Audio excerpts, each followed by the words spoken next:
Good evening, this is Pine Leaf Needles, and welcome to LOTRO Players News, where we take a look at the latest news in LOTRO, and here at LOTRO Players. And tonight, on this Thursday instead of our usual Saturday, we have with us Draculetta, Greetings, everybody. Atheros, Hey. Endang, Hey, everybody. and Sithrith. Hello. Now, I'm afraid this is a slow news week, and it's not just because we're a couple of days early. And we'll begin with a petition to bring Chance Thomas back.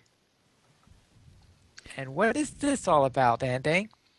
Yes, well, this is basically a petition that was started by one of the players that really likes Chance Thomas's music, and basically they are campaigning to get Chance Thomas back as the person who's making music for Lotro. And basically, this in itself wouldn't be very newsworthy just because players petitioning to do something usually doesn't work. But what was surprising is that I didn't even know about this until Chance Thomas himself actually notified us about this petition that was going on. And I thought it very interesting that he's supporting this petition, especially after they had a meeting a few weeks ago. Not saying anything, it might just be like, oh, petition for my stuff, I'm not allowed to talk about the fact that I'm really coming back, and it's just kind of like a hype build-up thing. Or it could be that Chance Thomas isn't coming back and he really wants to. And either way, I think that this petition probably won't work, but hopefully it at least let Turbine know that there are players that are very seriously interested in getting him back. This is just me, but personally, I would be much more interested in a petition that was asking Turbine to release the Gondor soundtrack on like SoundCloud or something than I would this. First of all, it'd be a lot more likely to succeed. Yeah. Well, also- yeah. I mean, there's not a huge cost, I would presume. There's not an immense cost Yeah. involved with that. So And they put the Helm's Deep soundtrack on SoundCloud. Yeah. yeah, Yeah, it's that would kind be of cool, weird how they didn't put the Gondor soundtrack on after they did it with Helm's Deep, and it sounded like the way that they were putting it, they sound like they were going to be doing that for future soundtracks. But I think they said somewhere they'd be considering it, but I don't remember where I heard that. yeah, they did say in a forums post that they were considering releasing it, but we'd never heard anything beyond that, and that was a couple weeks ago. So. But still very interesting that Chance Thomas is supporting this petition, and as of right now, and it's only been like a few days, as of right now, it's already up to 199 petitions, and their next milestone is 200. So by the time that most people are listening to this, it will probably already reach that. But basically, it sounds like every 100 or so they are sending emails to Turbine letting them know about this petition. So it'll be interesting to They see did if. just hit 200. Oh, awesome. It'll be interesting to see if anything comes from this and if they even get a response from Turbine. So. All right, very well. Now, this is actually the only major news we have for this week, unless you want to count things like turning off that stupid Turtle Quest. That's news for me. I'm excited about that. Well, I'm sure you're excited about it because that means you can Serious. go in the breed without getting killed. Yeah, so it was very nerve-wracking before that. Yes. So Were thank you able to get Ryan, for back to that? turning off. Yep. I recorded some more episodes yesterday. So, yay! Yay. All right. So the only other piece we have is related to our store sales. Draculetta. How about the free sample of the week? August 8th through the 14th, you get a +5 Hope Boost token that lasts 90 minutes. You get one of those per account, as always. Your coupon code this week is HNOW8. HNOW8. Once again, one of those per account. So choose now. wisely. We should probably get some of those for adventures because we will likely need them. Yeah. That would be a good idea. And as far as the sale goes this week, it's kind of a sale. It's all crafting. 25% off ingredients packs, crafting guild access, craft experience boost, rapid crafting boost, complete crafting tiers, and recipe books. Also, special note this weekend: 25% boost on Mark acquisition through August 10th. So pretty much ignore the sale, get the free sample, and skirmish and get extra marks this weekend. Right. Thank you very much. So now we'll go on to the site news and we'll begin with a poll on which class would you feel will win a fight? Yes, Pineleaf. This is actually the most commented poll that we've had by far, and that is probably by design because this is obviously a very fun topic, I guess you could say, as opposed to some of our other polls. Um, and so basically, all the classes walk into a tavern, and not after long, a fight breaks out. Which class would win in a fight?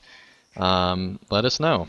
And the top answer, there were 174 votes. The top answer with 38 votes is the Warden, unsurprisingly.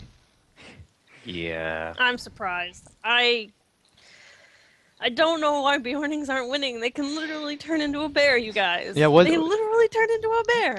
what surprised me is that Beornings were at the bottom, and then Sithruth posted a comment, and then they got up to like the middle of the list, and then they gradually Yeah. made their way back to the bottom again. They only had 9 votes, I stirred up 5%. some Bjorning support.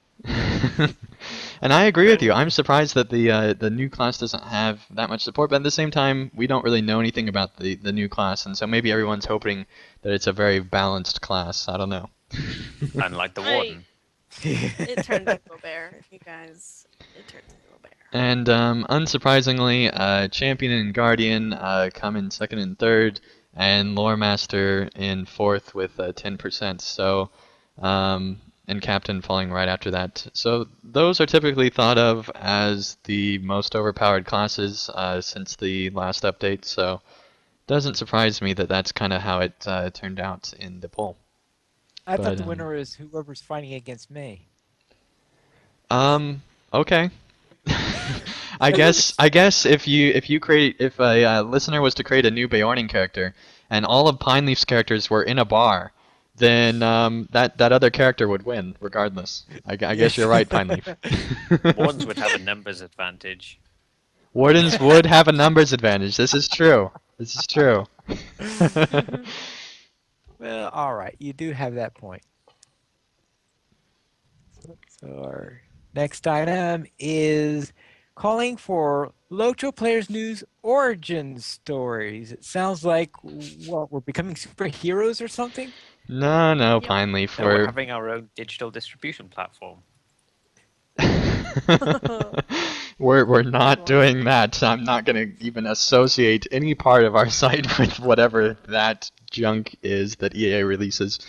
But anyway, basically what this post is about is this is kind of a fun thing. We're wondering where our characters came from. And basically there's tips in the article of kind of what we're looking for, but basically it's where did our characters come from, and how did we end up on the site, and use some of our funny stuff that you've heard on the show to let us know our origin stories, where we worked before, stuff like that.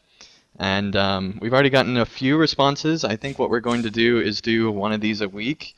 And we do have one later in the show this week featuring Sithra's origin story.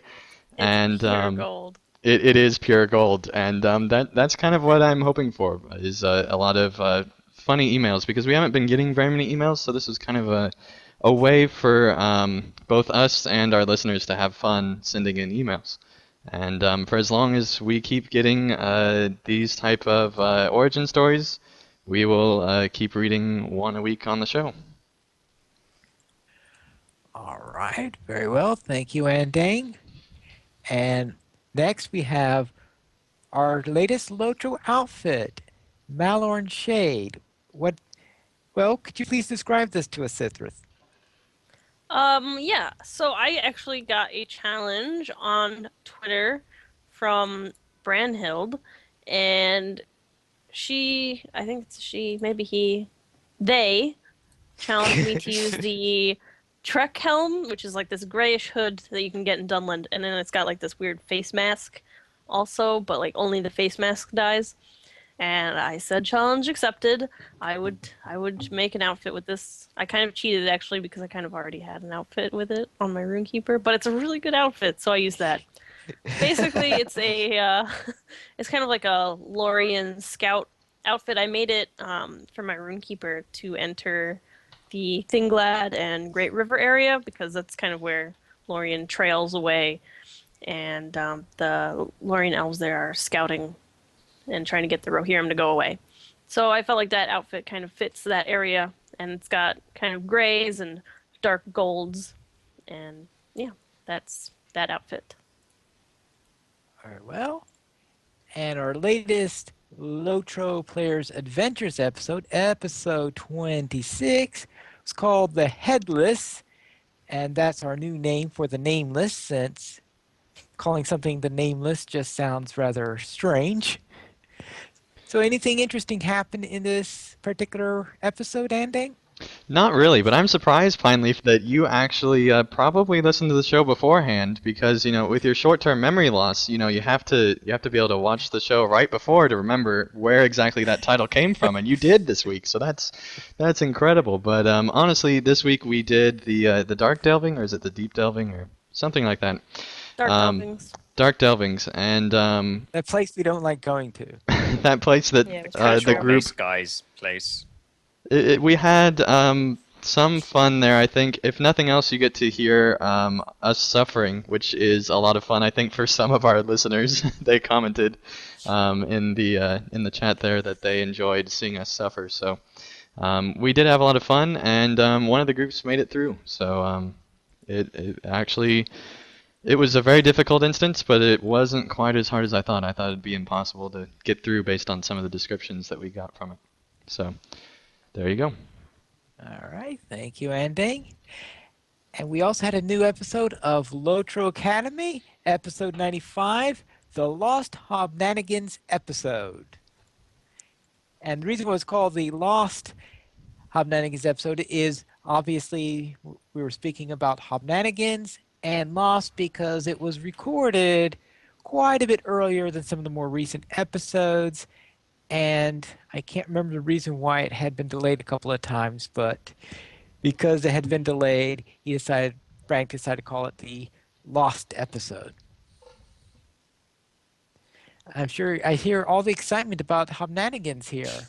Yeah. So much excitement. Yes. But it also features the story of how Detestable Us came to be. Ooh.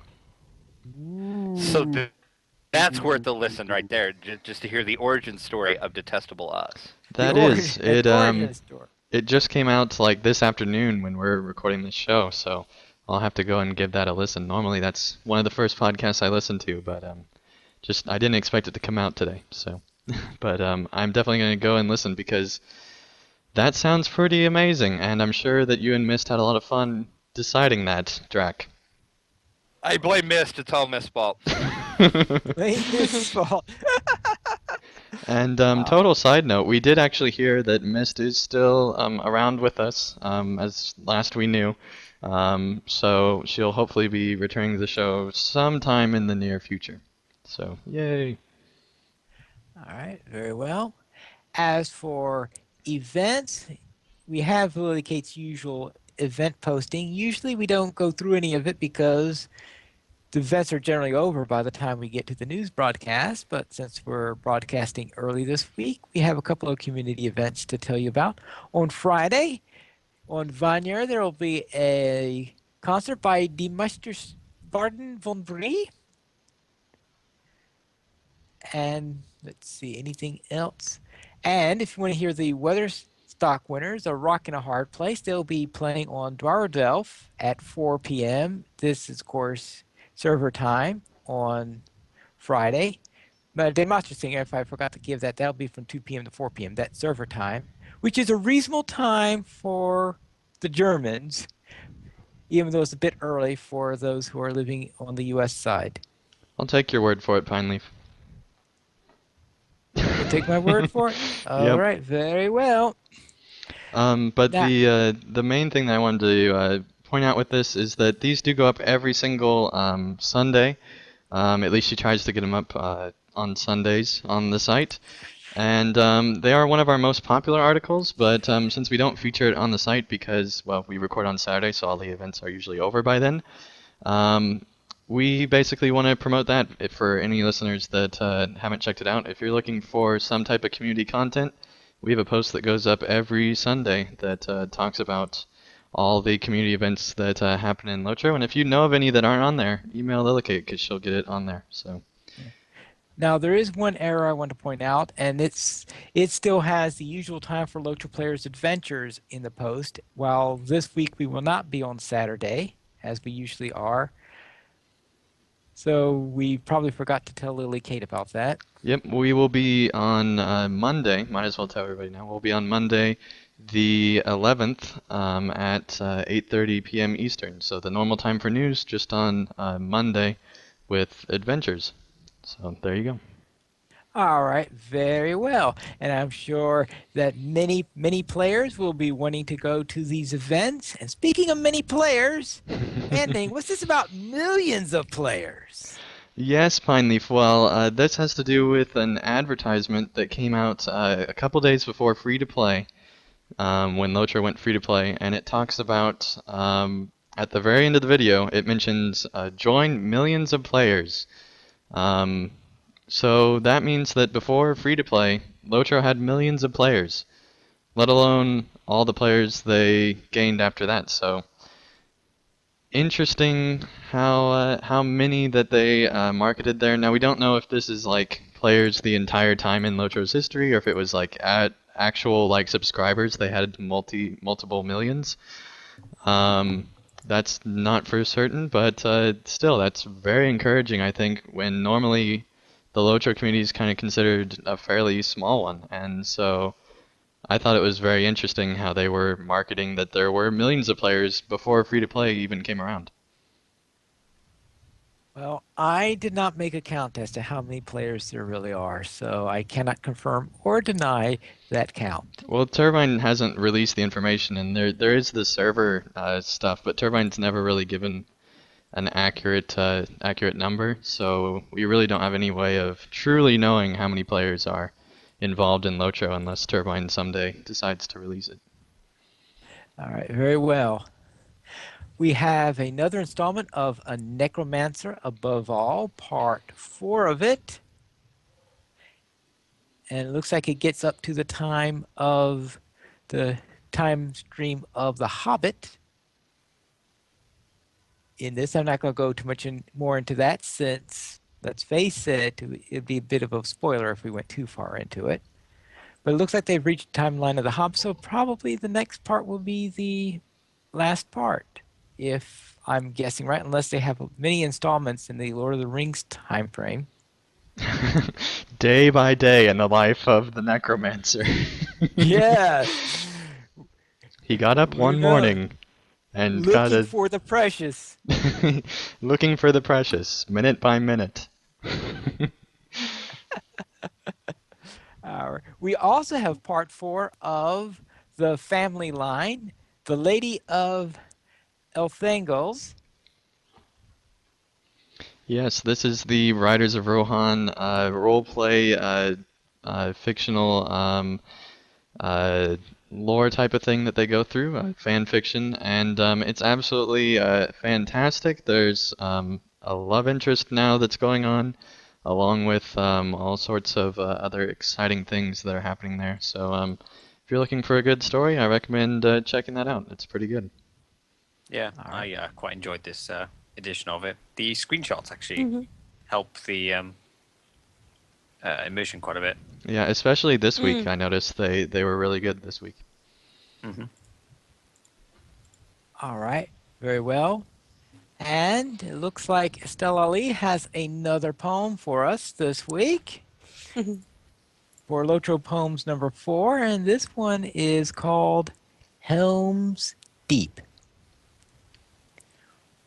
Riding fast and riding swift I came, on my war steed, Firefly is his name. Western Rohan, the desolation and cries, the free people divided, full of orcs and spies.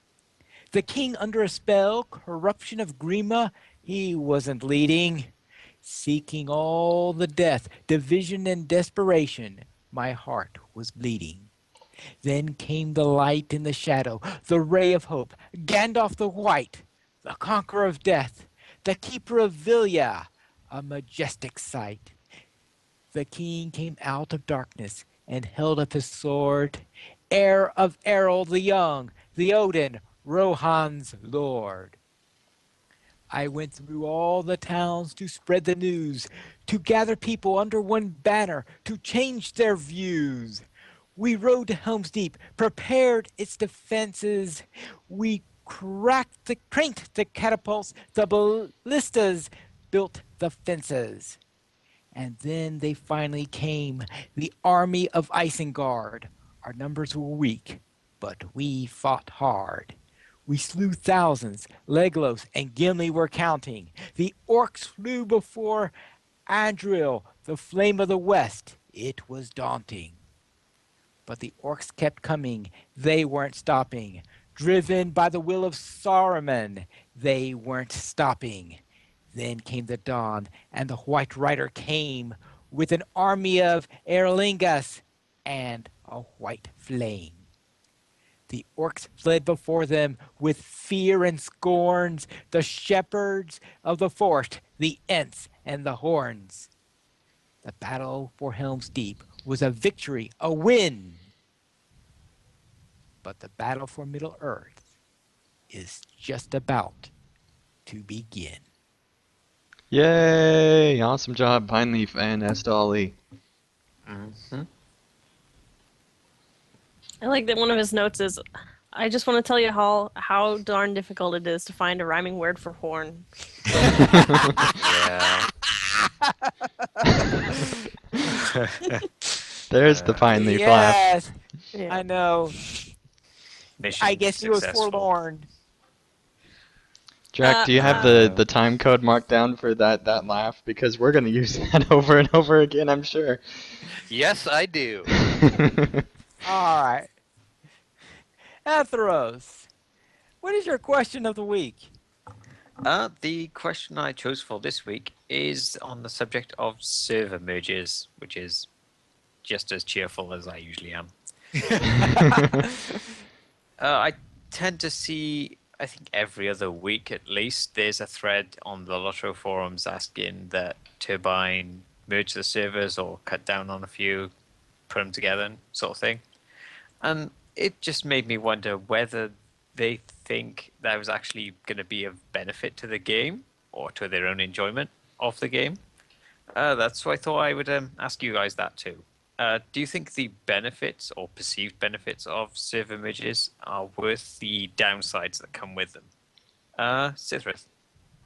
No, I don't.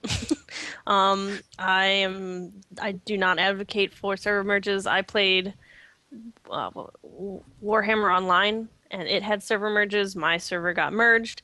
It was a nightmare because you have to worry about players with the same names on different servers, like who gets to keep their name and who has to change it. Then there's kinships with the same name, like do they get merged into the same kinship? What happens? It's the same thing as like with the names. Who gets to keep it? Who has to change? And then every server, even though it's technically the same game, every server has their own community and every server has a different feel. And forcing two groups into each other like that is just, it's not good. I do not approve of server merges. Yeah, that doesn't sound too enticing. Has anyone else had experience with a server merge for any kind of MMO? I think that from the player's point of view, server merges are always probably on the downside. I've had a few MMOs where servers have merged, including Warhammer. Um, and it's just really not a good experience from the player side of things. But because hosting servers can be fairly expensive, if it means that, Turbine wouldn't have to fire like 3 employees or something like that with a server merge, then, maybe it's a worthwhile thing and LOTRO can continue to be a better product. But at the same time, then you have all the PR issues of, oh, LOTRO's now a sinking ship, it's only a matter of time, and all that stuff that go along with server merges. So, I don't know. Yeah. I just find it odd then that if there's mainly negative effects for the players, why they ask for server merges so often, unless They- it's a certain type of player I think it's that one of those things wants more where it's people around. And I think that's it's as one of far those as they things where think about it. it's like Go ahead. people think they want this, but when like you get down to the nitty-gritty and the details and like how it will actually play out, it's not what they really wanted in the first place. Because yeah, a lot of people are saying like, "Oh, we need server merges because the servers are not that well populated." But honestly, even like on Winfola, it's not that it's not super well populated. It's just that people aren't. I mean, yeah, Winfola is obviously not as populated as Landroval, but it's more that I think the community is very different and they don't. There's not as much talking going on. There's But that, Yeah. and I think that a major thing is the fact that, LOTRO's a free-to-play game. A lot of players log on when the new content happens, and LOTRO still has to be able to support all those players logging on to that single server when that new content hits. And like on Landerval, on launch day, even with like update 14, I had some lag, especially on my war steed. That's usually where you notice it most. Yeah. And so it, Well, you most of the year you might need you might quote unquote need a server merge. But on launch day of a new major content, I think that all the servers that I know of that I've played on um, seem to be pretty well populated. and I think I've even seen lag occasionally on Winfola because that's my primary mm, server, and I spend a lot yeah, more time on Arkenstone and Winfola than I do on Landroval. hmm Hmm. yeah, I've definitely noticed lag on Winfola lately. Drac, what do you think? Um, this it's like a double-edged sword. I have seen games where server merges have helped the games, but that is very few and far between. And like Sithra said, I have actually been on an MMO that did a server merge, and it is a complete and utter nightmare. Hmm. So, I, but then like ending, you had said too, it's beneficial. How do you weigh? Is it more beneficial to do that for the company and just have your players go through all that? Well, It's let me kind of how, point how.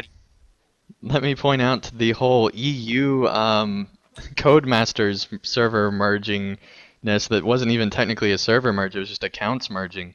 But you look at how that's Mm, handled, and the fact that those accounts are still on servers, and when you transfer a bunch of them, there might be new issues that pop up because of the past issues. that It still would be a causes big problems. headache in LOTRO, I It, think, regardless of, how they go about doing it. I think it'll be a big headache just based off of past things that have happened in LOTRO. and Elise in the chat says you can't forget too that Turbine's benefit without server mergers is they make money off server transfers Hmm. Mm. And of characters. especially, So They are especially pretty when expensive. now I can't. Brandywine became known as like the PvP server. So many players were transferring over their creeps and creeps over to Brandywine. And then there's all the people that had like kinships associated with those people that were like the main, PvP lifeblood of the kin that moved over, and so they moved over, and I mean it was like a mass move to Brandywine, and I can't even imagine how much Turbine probably made off of just that one migration that happened, let alone all the other times throughout the last however long. I think another thing is that like people will never really be satisfied. Like I Mm. know one person who transferred from Winfola to Olendelmere because her whole rating kin moved from Winfola to Olendelmere because that was like the rating server at the time, supposedly. And now they're thinking about moving again because they don't feel like there's enough people on Olendelmere. But Lendelmere is definitely not a small server. There's quite a few No. people there. There's a reason they call it So, the Big E. yeah. So it seems I feel like another thing is like there's never going to be enough people for some people. That is a good point. I mean, like, I think a common complaint with these server images is they want more people to play with.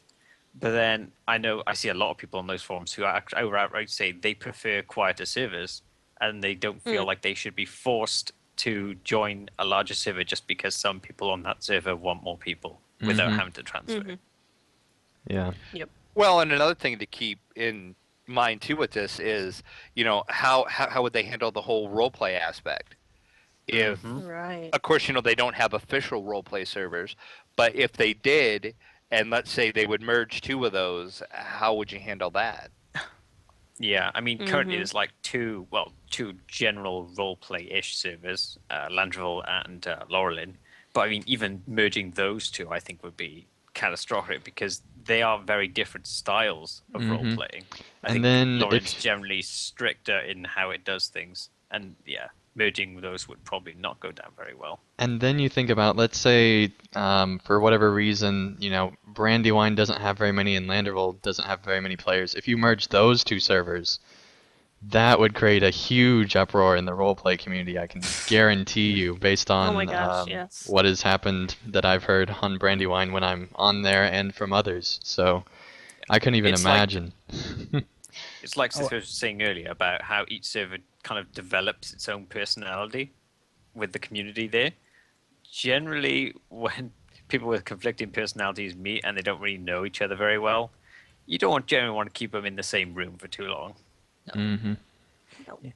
Oh, by the way, concerning Landreville and Laurelland, it would be physically impossible for them to, or actually technically impossible for them to merge those two servers simply because Euro and US ones, even if they decided at some point to merge servers, there's no way in the world they're going to get those two together. They can't transfer people between those two as But it is. Pineleaf, with our luck, there'll be some Turbine employee that's like, I have a bright idea.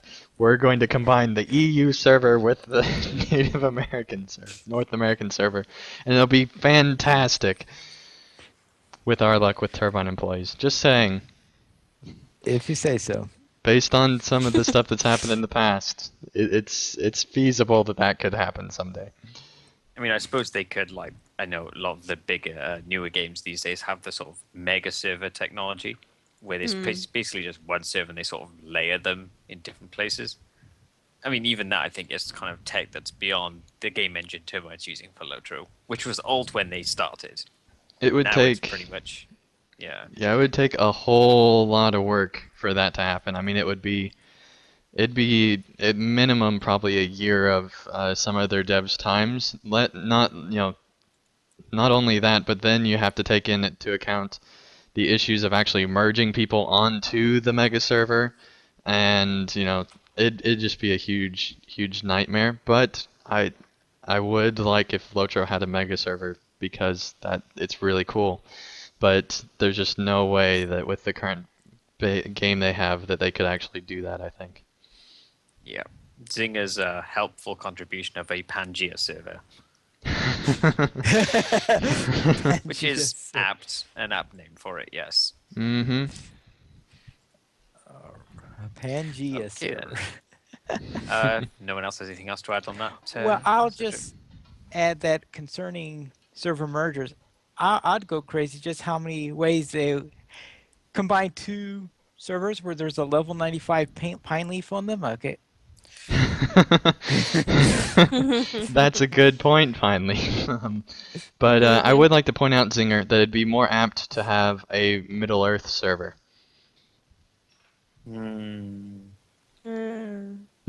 Arda server.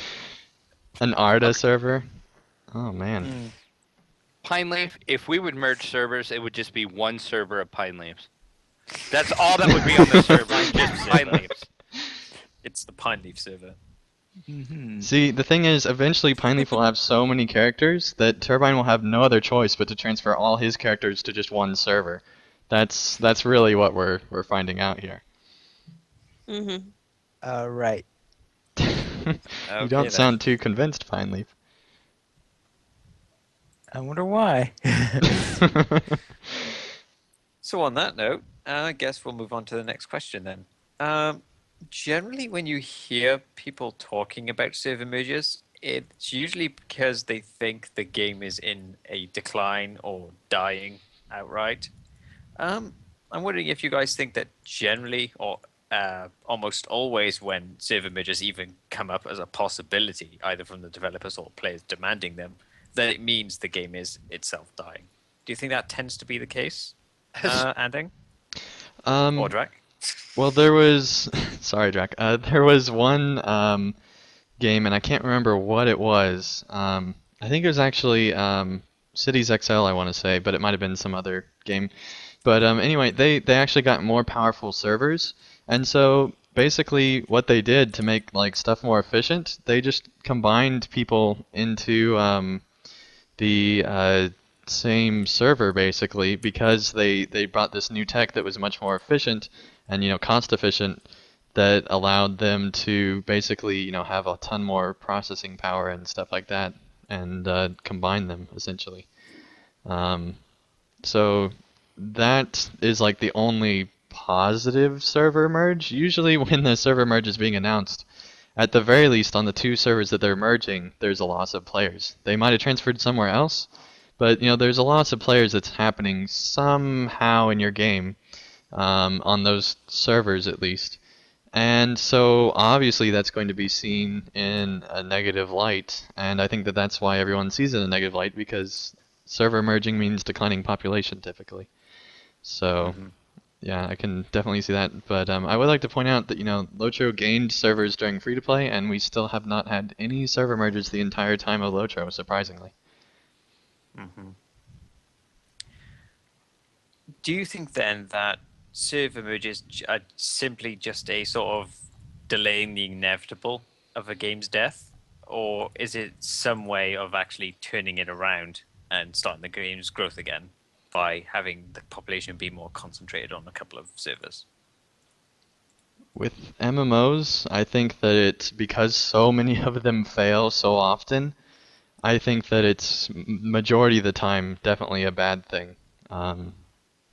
Very rarely, I think, could it be a good thing. Like I said, that one game that had made it a ton more cost efficient for them, so they combined servers, and they actually gained players after that because people actually had like login queues earlier because of their old systems, so they actually were able to like get newer servers so they could actually add in players. That's a rare exception, though, I think. Right. Drac, were you going to say something? Well, basically, it's the same thing Anding has said. I was going to say historically, it does mean your game is dead and dying, and that's the last straw devs do to try to save the game.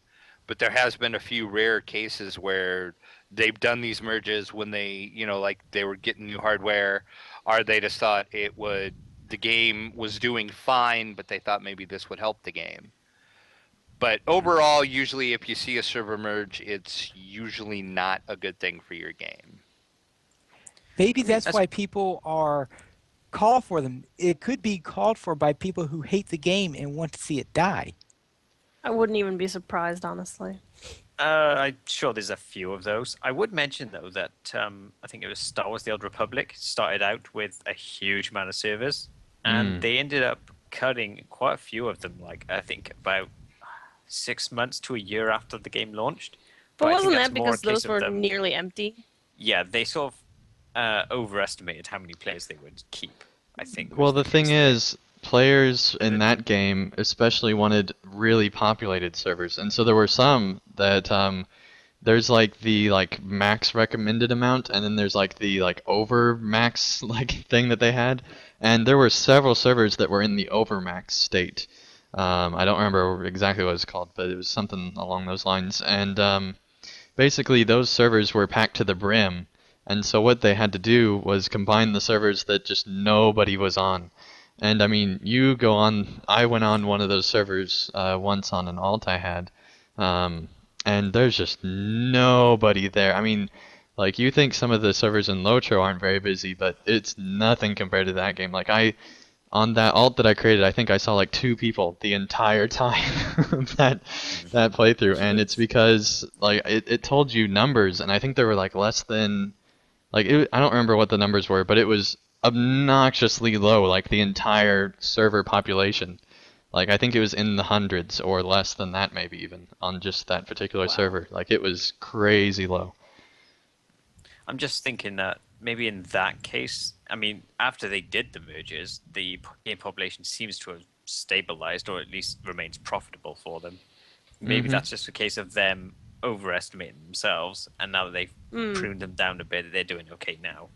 Yeah, and if you Yeah, I'd agree with that. I just thought about a positive situation. If you look at Nord Invasion, it's not an MMO, but it does have online servers, and they mostly run those through donations. And they found a lot cheaper way to host their servers, but they had to combine some of them. Now it's a little different because you're not attached to a single server in that game, but still, it was actually a good thing that they were getting less servers because they could actually be able to um, go to this other partner and actually get better, cheaper costing servers. And since then, they've actually gained a ton more servers because they got enough donation support because the servers they had were really populated. So it can go both ways, I think.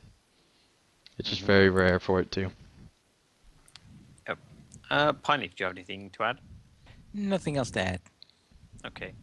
There is a last question I kind of had second thoughts about asking, but with the reservation that we have no facts whatsoever about Loto's game population, taken purely from your own experiences in game, do you think that either Lotro will need them soon or maybe in the distant future, maybe a year or two? Do you think Lotro will need to maybe conduct some server merges?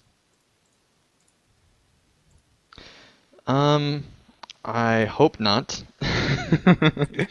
I will say though that at one point I did write an article for CSTM that I think the title of it was like Imladris is dead or something like that.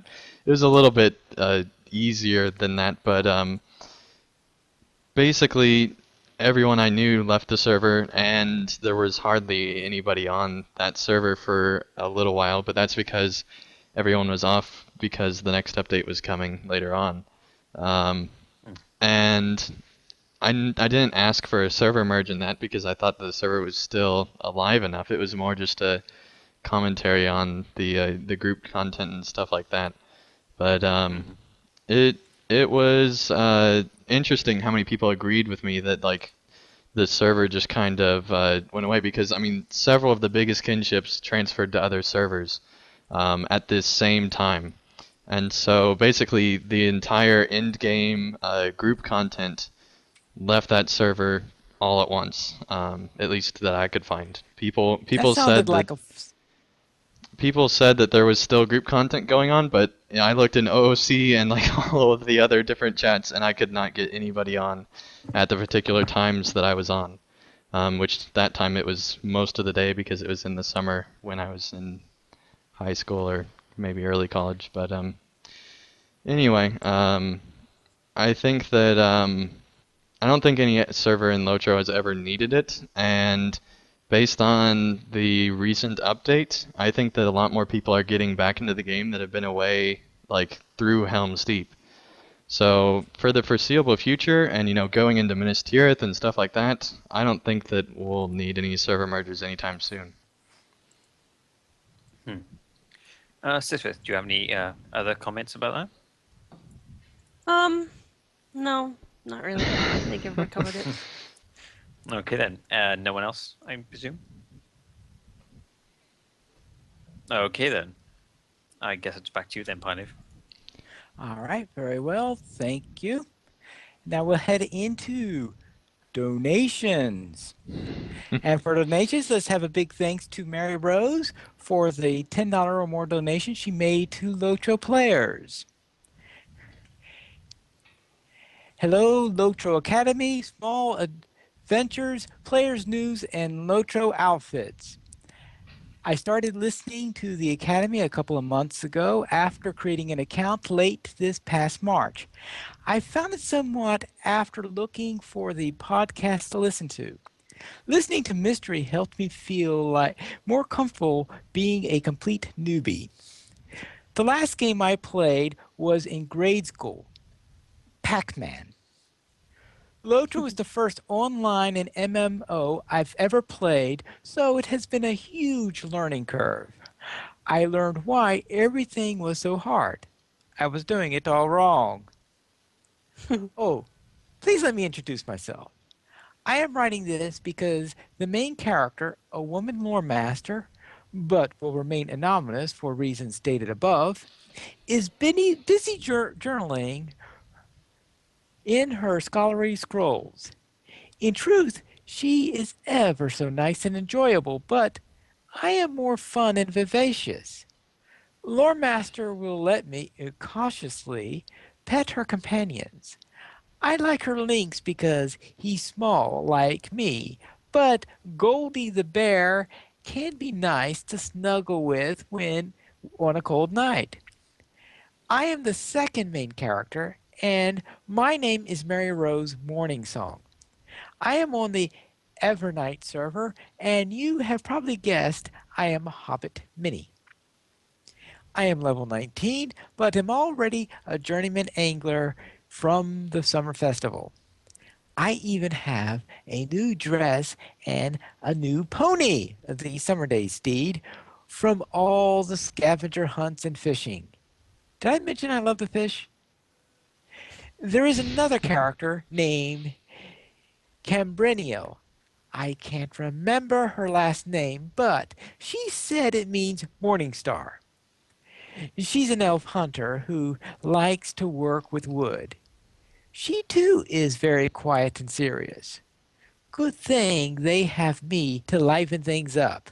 Who else would set off fireworks when Lore Master is making lightning strikes? How can you appreciate a bed without bouncing on it? Cat was not amused by that. I have watched 4 episodes of Lotro's Small Adventures and loved them. My favorite was Ooh La La La La Crash. I had been a long day where something at work should have been easy but took all day long to complete. Hearing Lizzie sing the whole time put a huge grin on my face. Thank you, Lily Kate, for the fantastic pictures and video of Dol Amroth. One day, I'm going to make it there myself. Sithrith, I made sure to pass on the Lore Master Eregian outfit detail on my Lore Master. It's a really cool outfit. And dang, Draculetta, you are a pleasure to listen to. Thank you, Pineleaf. A lot is filed for the for reference later bucket, but I appreciate the well thought out and factually presented pros cons on an issue. Pineleaf, thank you for mentioning the Stone of the Tortoise. It's been nice to halt the XP in order to really get a feel of the region. Later on, it might not be so much an issue, but for now, it is so enjoyable to totally immerse myself in Middle-earth. And your laugh is so fun to listen to. You're gonna love this episode. Yeah. Mystery! I live to hear what you and Drax say in each episode. Don't we all? I re-listened to the storage episode and laughed again so hard over the time Drac was invisible except for his weapons. Mist, I miss you so much when you are unable to attend. You add a Oh. sparkle to the conversation. My Hint, hint, nudge, pers- nudge, missed. Yes. My person has assured me that a donation has been sent your way. Doesn't matter if you mention anything in this message or not. She just felt that felt Wouldn't you like to know like that at the she beginning, finally? yes, sure, I certainly would have wanted to know this earlier. She just felt like she had sponged off your site long enough and wanted to pass a little joy your way. Thanks for listening. A hungry hobbit who refuses to deliver pies. Mary Rose Morning Song. I would like to That was If I awesome. would like to point out that by request I did remove part of the email, so that's not even the whole thing. But Wow. you will good. hear it on other podcasts, assuming that they leave in those sections. But basically, they asked us to edit it for different shows, and so I did. And so yeah, that's not even the whole thing. But thank you so much, Mary Rose, for writing that. Just the amount of time that that probably took you to make this email is just amazing. So thank you so much for Yeah, writing that's into us. passionate. And thanks for the donation. And if you want to help Lotro Players, simply go to the donations page where you can help support the podcast on Lotro Players and also help support the site. We have $5 and $10 mentions where you can donate and get a mention on one or all of our active podcasts for an episode depending on the amount. For $5, you will get a mention on the podcast of your choice. For $10 or more, you get a mention on all of our active podcasts. As for feedback, we do not have any reviews unless someone has scrounged one up in the last couple of moments. So we'll go on to featured comments. Fred Les commented on the players' petition to bring back Chance Thomas. This is nice, but if players really want more of this music, they should start a crowdfunding campaign and raise a couple of $100,000. Well, yes, that's probably more likely to succeed, assuming you Um, can get. well, I mean, the thing is, you'd have to get support from Turbine before you could start asking people for money, and I doubt that that would happen. All right. Um, Hmm. so there's a lot of issues with crowdfunding, I think. Unless you like paid Chance Thomas to basically like volunteer to make Lotro music, but definitely not going through Turbine. That'd be very tough, I think, to get all the ducks in order. But I don't know. It's an interesting idea. What do you guys think? As unlikely as it Yeah. is to succeed, it still have a better chance than simply I asking mean, that they do it. Yeah. yeah. I mean, if Turbine like was like, yeah, let's like if it was like a Turbine sanctioned crowdfunding thing, yeah, I'd probably donate to it.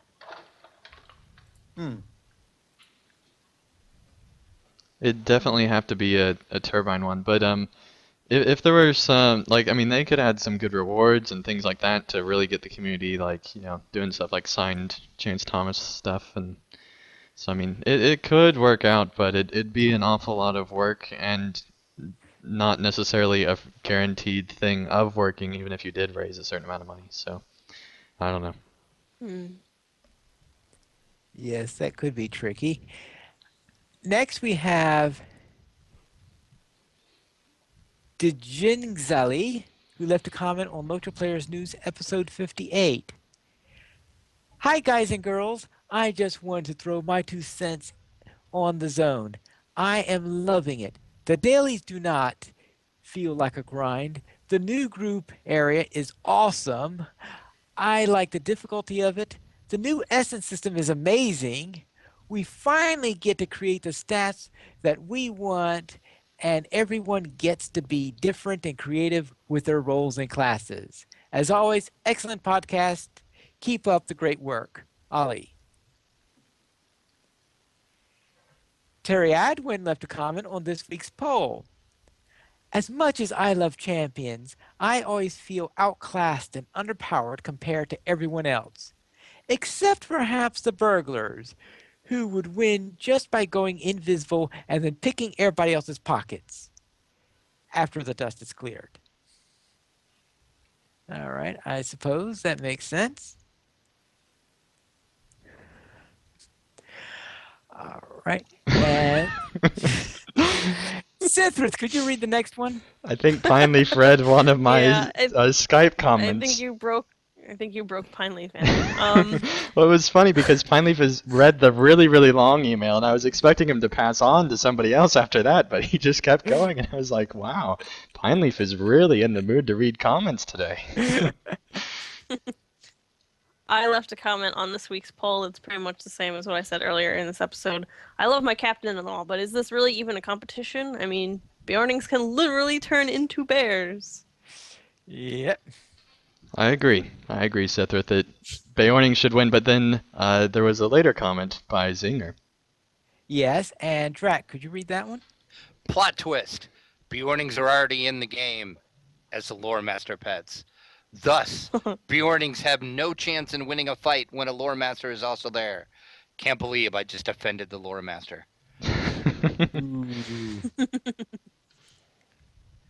And ending. Could you please read the origin story about Sithris?